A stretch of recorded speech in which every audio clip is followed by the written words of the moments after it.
Welcome viewers to channel Pratinaad. आज हम emotions के सीरीज के इस वीडियो में एंगर मैनेजमेंट पे बात करेंगे। हालांकि एंगर एक नॉर्मल फीलिंग है और ह्यूमन से लेकर सभी जानवरों में यह दिखाई देता है, लेकिन अनकंट्रोल्ड एंगर हमारे लिए डैमेजिंग एक्शंस, डैमेज रिलेशनशिप्स और मेडिकल इश्यूज का कारण बन सकता है। Different emotional regulation models anger को इफेक्टिव वे में कंट्रोल करने के लिए सिस्टमेटिक स्ट्रेटजीज प्रोवाइड करते हैं। यह वीडियो अलग अलग इमोशन रेगुलेशन मॉडल्स के कॉन्टेक्स्ट में एंगर मैनेजमेंट टेक्निक्स की बात करेगा, ताकि लोग एडेप्टिव वे से अपने एंगर को कंट्रोल कर सकें। इसमें पहला मॉडल है ग्रॉस का process model of emotional regulation. James Gross के process model of emotional regulation में एंगर को डिफरेंट स्टेजेस में कंट्रोल करने के लिए एंटीसीडेंट फोकस्ड और रिस्पॉन्स ओरिएंटेड टेक्निक्स को समझा जा सकता है। एंटीसीडेंट फोकस स्ट्रेटजीज का मतलब सिंपली ये होता है कि एंगर को कंट्रोल से बाहर होने से पहले रोकना। मतलब एंगर अपने पीक पे नहीं गया है, अभी उसकी शुरुआत नहीं हुई है, उसके पहले हम कुछ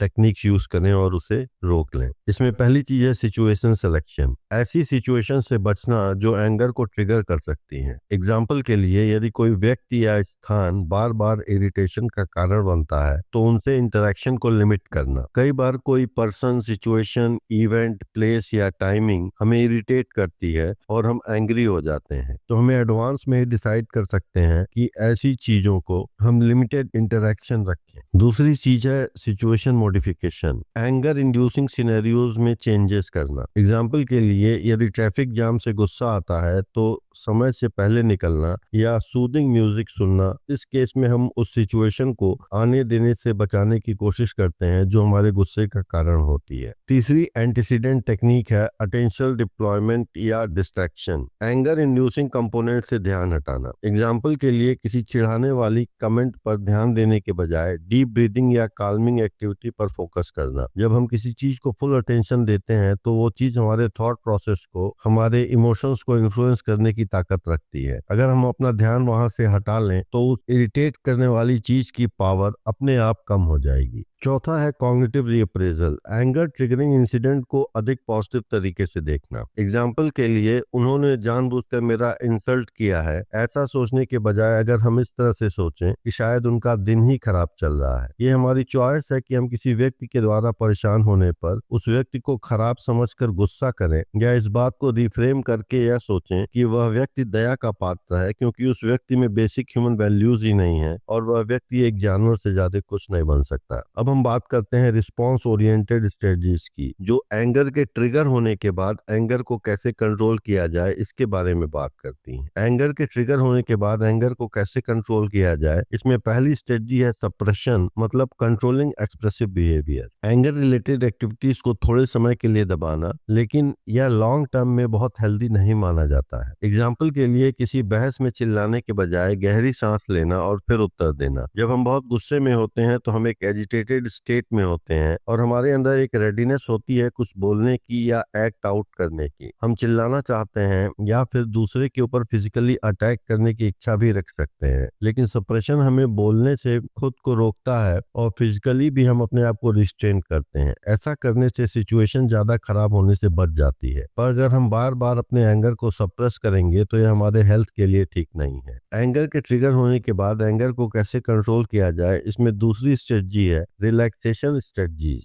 डीप ब्रीदिंग या प्रोग्रेसिव मसल रिलैक्सेशन से एंगर के फिजियोलॉजिकल रिएक्शंस को शांत करना। एग्जाम्पल के लिए, वर्क प्लेस में गुस्सा आने पर गहरी सांस लेना या मेडिटेशन करना। यहाँ पर हमें यह समझना होगा कि हमारा ब्रेन और हमारी बॉडी दोनों एक साथ मिलकर काम करते हैं। जहाँ ब्रेन हमारा कमांड सेंटर है और बॉडी को कंट्रोल करता है, वहीं बॉडी से मिलने वाले फीडबैक भी ब्रेन के डिसीजंस पे इम्पैक्ट डालते हैं। गुस्से में हमारी हार्ट बीट बढ़ जाती है, बॉडी टेंस हो जाती है, ब्रीदिंग फास्ट हो जाती है। तो अगर हम इसके विपरीत, अगर गुस्से में हम अपनी बॉडी को रिलैक्स कर सकें, तब बॉडी से ब्रेन को ये सिग्नल जाएगा कि everything is okay, everything is under control. और गुस्से की स्टेट में हम डीप ब्रीदिंग, मेडिटेशन, माइंडफुलनेस आदि चीजों से अपने बॉडी को रिलैक्स कर सकते हैं। यह मॉडल डिफरेंट स्टेजेस में एंगर मैनेजमेंट के लिए उपयोगी है, लेकिन सप्रेशन को यदि सही तरीके से न किया जाए तो यह लॉन्ग टर्म इमोशनल पेन का कारण बन सकता है। अब हम एंगर मैनेजमेंट के लिए dual process model of emotional regulation की बात करेंगे। यह मॉडल एक्सप्लिसिट यानी कॉन्शियस, जो हमारी अवेयरनेस में हो, और इम्प्लिसिट यानी ऑटोमेटिक, जिससे हम अवेयर नहीं होते हैं, ऐसे दो तरह की चीजों की बात करता है। Explicit conscious anger regulation techniques कुछ इस तरह से हैं। पहला है कॉग्निटिव बिहेवियरल स्ट्रेटजी, सिचुएशन को इस तरह से इंटरप्रेट करना जिससे एंगर कम हो। एग्जाम्पल के लिए, यदि कोई लाइन में आगे आ जाए तो गुस्सा करना बेकार है, ऐसा सोचना। दूसरा है एंगर जर्नलिंग, गुस्से के कारणों और अपनी रिएक्शंस को ट्रैक करने के लिए जर्नलिंग करना या उसको लिखना। एग्जाम्पल के लिए, एंगर पैटर्न्स को समझने के लिए एक जर्नल या डायरी रखना। इससे हमें यह पता चलता है कि वो कौन सी चीजें हैं जो हमारे एंगर को ट्रिगर करती हैं, हम कितनी देर तक एंग्री रहते हैं और फिर उससे कैसे बाहर निकल पाते हैं। तो ये रिकॉर्ड रखना हमें एक तरह से अपने एंगर को समझने में मदद करता है। तीसरा है प्रॉब्लम सॉल्विंग मेथड, एंगर के एक्चुअल रीजंस को पहचान कर उसे ठीक करने का प्रयास करना। एग्जाम्पल के लिए, अगर ऑफिस वर्कलोड इरिटेशन का कारण बन रहा है तो टास्क को असाइन करना या लिमिट तय करना इरिटेशन को कम करेगा। इसके अलावा और कोई चीज उससे हमें बाहर नहीं निकाल पाएगी। वहीं इम्प्लिसिट ऑटोमेटिक एंगर टेक्निक्स कुछ इस तरह से हैं। पहला है माइंडफुलनेस प्रैक्टिसेस, ब्रेन को रिएक्ट करने के बजाय रिस्पॉन्ड करने के लिए ट्रेन करना। रिएक्ट करने का मतलब होता है कि बिना सोचे समझे इम्पल्सिवली एक्ट करना। वहीं रिस्पॉन्ड करने का मतलब है कि एक्शन का इंस्टेंट रिएक्शन न करके एक पॉज लेना और फिर सोच समझ कर रिस्पॉन्ड करना। एग्जाम्पल के लिए, फ्रीक्वेंट माइंडफुल ब्रीदिंग से नेचुरल वे में इमोशनल कंट्रोल बेहतर कर सकते हैं। दूसरा है long term emotional conditioning, healthy और नेचर रिलेटेड एक्टिविटीज के जरिए लॉन्ग टर्म पीस और इमोशनल स्टेबिलिटी को हम प्राप्त कर सकते हैं। एग्जाम्पल के लिए योगा या नेचर वॉक्स, ये एंगर के स्टार्टिंग लेवल्स को कम कर सकते हैं। तो इस तरह से यह मॉडल कॉन्शियस और अनकॉन्शियस कंट्रोल दोनों को एडजस्ट करता है, लेकिन इम्प्लिसिट कंट्रोल बहुत धीरे धीरे डेवलप होता है, लेकिन इसके लॉन्ग टर्म बेनिफिट्स अधिक होते हैं। अब हम बात करते हैं एंगर मैनेजमेंट के लिए कूल के इमोशन रेगुलेशन मॉडल की। कूल के अनुसार एंगर मैनेजमेंट 3 कैटेगरीज में किया जा सकता है। पहला है अटेंशनल कंट्रोल स्ट्रेटजीज, इसमें पॉजिटिव एस्पेक्ट्स पर फोकस करना। एग्जाम्पल के लिए, किसी के निगेटिव कमेंट पर ध्यान देने के बजाय उस व्यक्ति से पहले मिले अच्छे एक्सपीरियंसेस को याद करना। डिस्ट्रैक्शंस का उपयोग करना, एग्जाम्पल के लिए गुस्से से बचने के लिए टहलना या कोई कॉमेडी क्लिप देखना। दूसरा कूल के मॉडल में है कॉग्निटिव ट्रांसफॉर्मेशन टेक्निक्स, इसमें रिवैल्यूएशन यानी इवेंट्स के इंटरप्रिटेशन को चेंज करना। एग्जाम्पल के लिए, उन्होंने मेरा इंसल्ट करने के लिए ऐसा किया, सोचने के बजाय यह इंटरप्रेट करना कि शायद वो व्यक्ति स्ट्रेस में था इसलिए उसने ऐसा बिहेवियर किया। सेल्फ कंपैशन, सेल्फ फॉरगिवनेस और गलतियों से सीखना। एग्जाम्पल के लिए, गुस्से के बाद सेल्फ क्रिटिसिज्म के बजाय सेल्फ इंप्रूवमेंट पर ध्यान देना। यह मॉडल प्रैक्टिकली यूजफुल टेक्निक्स देता है, लेकिन इसके लिए अवेयरनेस और प्रैक्टिस की जरूरत होती है। अब हम एंगर मैनेजमेंट के neurobiological model of emotional regulation की बात करेंगे। एंगर मैनेजमेंट का मतलब है ब्रेन की इमोशनल और कॉग्निटिव सिस्टम्स को समझना और रेगुलेट करना। इसमें कई मुख्य ब्रेन पार्ट शामिल होते हैं जो गुस्से को पहचानने, इंटरप्रेट करने और कंट्रोल करने में हेल्प करते हैं। जो main brain parts anger management में शामिल हैं वो कुछ इस तरह से हैं। पहला है एमिगडाला, जो इमोशनल ट्रिगर सेंटर है। एमिगडाला के फंक्शंस हैं थ्रेट्स को डिटेक्ट करना और इमीडिएट इमोशनल रिएक्शंस जैसे एंगर या फियर, इनको ट्रिगर करना। लेकिन एमिगडाला कभी कभी छोटे छोटे या नॉन डेंजरस सिचुएशंस में भी ओवर रिएक्ट कर सकता है। एंगर में एमिगडाला का रोल कुछ इस तरह से है कि यह फाइट और फ्लाइट रिस्पॉन्स इनिशिएट करता है, जिससे एड्रेनलिन रिलीज होता है और इमोशनल अराउजल बढ़ता है। दूसरा ब्रेन पार्ट है प्रीफ्रंटल कॉर्टेक्स, जिसे हम एग्जीक्यूटिव कंट्रोल सेंटर भी बोलते हैं। प्रीफ्रंटल कॉर्टेक्स के फंक्शंस हैं, यह reasoning, impulse control, decision making और फ्यूचर प्लानिंग को रेगुलेट करता है। प्रीफ्रंटल कंट्रोल्स का रोल एंगर में कुछ इस तरह से है कि यह एमिगडाला के ओवर रिएक्शंस को इनहिबिट करता है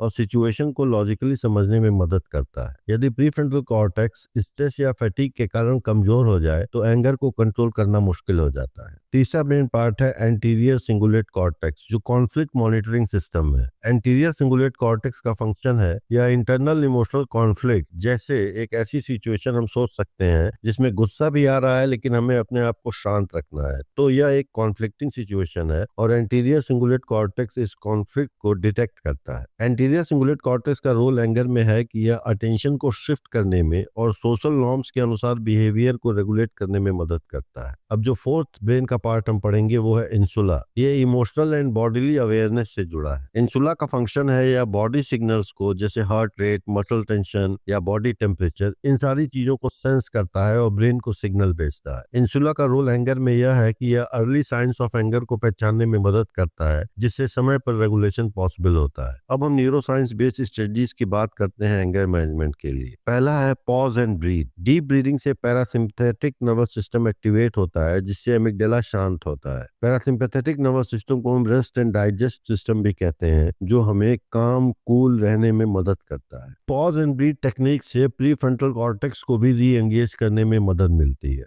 दूसरी न्यूरोसाइंटिफिक टेक्निक है कॉग्निटिव रीअप्रेजल। सिचुएशन को नए पर्सपेक्टिव से देखना प्री फ्रंटल कॉर्टेक्स को एक्टिवेट करता है, और प्री फ्रंटल कॉर्टेक्स ही ब्रेन का हमारा वो पार्ट है जो लॉजिकल और सही तरीके से डिसीजन लेने में हमारी मदद करता है। उदाहरण के लिए, शायद उसने जानबूझकर नहीं कहा होगा, ऐसा सोचना इमोशनल इंटेंसिटी को कम करता है और हमारे गुस्से को कम करता है। तीसरी चीज है mindfulness and body awareness. Meditation और योगा जैसी प्रैक्टिसेस इंसुला की एक्टिविटी को स्ट्रेंथन करती हैं। इससे आप अर्ली इमोशनल बिल्डअप को पहचान पाते हैं। चौथी चीज है problem solving and communication skills, या डीपीएफसी मतलब डोर्सोलेटरल प्रीफ्रंटल कॉर्टेक्स, जो प्रीफ्रंटल कॉर्टेक्स का एक पार्ट है, उसे एंगेज करता है ताकि आप इंपल्सिव रिएक्शन की जगह सॉल्यूशन पर फोकस करें। असर्टिव तरीके से गुस्सा एक्सप्रेस करना सीखें, एग्रेसिव होकर नहीं। पांचवी चीज है एक्सरसाइज एंड फिजिकल एक्टिविटी। यह इमोशनल अराउजल को रिड्यूस करती है, साथ ही डोपामीन और सीरोटोनिन बढ़ाकर मूड और इंपल्स कंट्रोल में मदद करती है। सिक्स चीज है जर्नलिंग एंड इमोशनल एक्सप्रेशन। यह सेल्फ अवेयरनेस को बढ़ाता है और एंटीरियर सिंगुलेट कॉर्टेक्स की एक्टिविटी को बढ़ाता है, जिससे आप रिएक्ट करने के बजाय रिफ्लेक्ट कर पाते हैं। लॉन्ग टर्म सपोर्ट के लिए स्लीप, हेल्दी फूड और अल्कोहल या सब्सटेंस यूज कम करना प्रीफ्रंटल कॉर्टेक्स की फंक्शनिंग को बेहतर बनाता है। कॉग्निटिव बिहेवियरल थेरेपी यानी सीबीटी, इस तरह के मेथड्स भी कॉग्निटिव और इमोशनल सर्किट्स को रीट्रेन करने में मदद करते हैं। अब हम एंगर मैनेजमेंट के सोशल कॉन्टेक्चुअल मॉडल की बात करेंगे। यह मॉडल सोशल इंटरेक्शंस के थ्रू एंगर कंट्रोल पर जोर देता है। इसमें इंटरपर्सनल रेगुलेशन स्ट्रेटजीज की बात की गई, जैसे सोशल सपोर्ट लेना, उदाहरण के लिए गुस्सा दबाने के बजाय किसी करीबी से बात करना। कॉन्फ्लिक्ट रिजोल्यूशन स्किल्स विकसित करना, उदाहरण के लिए आई स्टेटमेंट्स जैसे I feel hurt when you ignore me, इस तरह के स्टेटमेंट्स का उपयोग करना अपनी बातचीत में। यह मॉडल सोशल इंटरेक्शंस के इफेक्ट को एडजस्ट करता है, लेकिन यह मॉडल सोशल एंजाइटी वाले लोगों के लिए वर्केबल नहीं हो पाता है। कंक्लूजन में हम ये कह सकते हैं कि कॉग्निटिव रीअप्रेजल, माइंडफुलनेस, न्यूरोबायोलॉजिकल ट्रीटमेंट्स और सोशल कॉन्टेक्चुअल अप्रोचेस जैसी different emotional regulation models anger management के लिए इफेक्टिव टेक्निक्स देते हैं। एंगर को कंट्रोल करने की कैपेसिटी इस बात पर डिपेंड करती है कि कौन सी टेक्निक पर्सनल रिक्वायरमेंट और सिचुएशन के लिए appropriate. Thank you viewers for watching channel प्रतिनाद।